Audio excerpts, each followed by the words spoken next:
Parents, ಮಕ್ಕಳಿಗೆಲ್ಲ mid term exams ಆಗ್ತಾ ಇದೆ. ಕೆಲವೊಬ್ರದ್ದು ಮುಗ್ದಿರ್ಬೋದು, ಕೆಲವೊಬ್ರದ್ದು ಇನ್ನೂ ಬಾಕಿ ಇರಬಹುದು. ನೀವೆಲ್ಲರೂ ಈಗರ್ಲಿ ವೇಟ್ ಮಾಡ್ತಾ ಇರ್ತೀರ, ಟೀಚರ್ ಏನು ಹೇಳಬಹುದು, ಮಕ್ಕಳು ಸರಿಯಾಗಿ ಎಕ್ಸಾಮ್ ಬರೆದಿದ್ದಾರಾ, ಬರೀಲಿಲ್ವಾ, ಹ್ಯಾಂಡ್ ರೈಟಿಂಗ್ ಹೇಗಿತ್ತು, ಸ್ಪೆಲ್ಲಿಂಗ್ ಮಿಸ್ಟೇಕ್ಸ್ ಇತ್ತಾ. ಸೊ ಇದನ್ನೆಲ್ಲ ನೋಡಿದರೆ ಮಕ್ಕಳ ಅಭ್ಯಾಸದಲ್ಲಿ ಕೂಡ, ಸ್ಟಡೀಸಲ್ಲಿ ಕೂಡ ಕೆಲವೊಂದು ಪ್ರಾಬ್ಲಮ್ಸ್ ಕಾಣುವಂಥದ್ದು ಇರ್ತದೆ.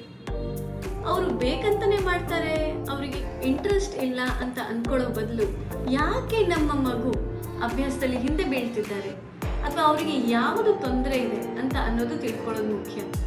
ಅವರಿಗೆ ಒಂದೇ ಅಟೆನ್ಷನ್ ಡೆಫಿಸಿಟ್ ಹೈಪರ್ ಆಕ್ಟಿವಿಟಿ ಇರಬಹುದು, ಅಥವಾ ಲರ್ನಿಂಗ್ ಡಿಸೆಬಿಲಿಟಿ ಇರಬಹುದು, ಅಥವಾ ನೋಡೋದ್ರಲ್ಲಿ ತೊಂದರೆ ವಿಷನ್ ಇಂಪೇರ್ಮೆಂಟ್ ಅಂತ ಅನ್ನೋದಿರ್ಬೋದು, ಅಥವಾ ಕೇಳೋದ್ರಲ್ಲಿ ತೊಂದರೆ ಇರಬಹುದು, ದಟ್ ಇಸ್ ಹಿಯರಿಂಗ್ ಇಂಪೇರ್ಮೆಂಟ್ ಅಂತ.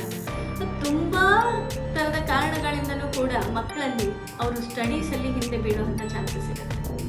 ಸೊ ನಾವು ಒಂದೊಂದಾಗಿ ತಿಳ್ಕೊಳ್ತಾ ಹೋಗೋಣ. ವೇಟ್ ಮಾಡಿ, ನೆಕ್ಸ್ಟ್ ಸೆಷನ್ನಲ್ಲಿ we will speak on learning disability. Thank you.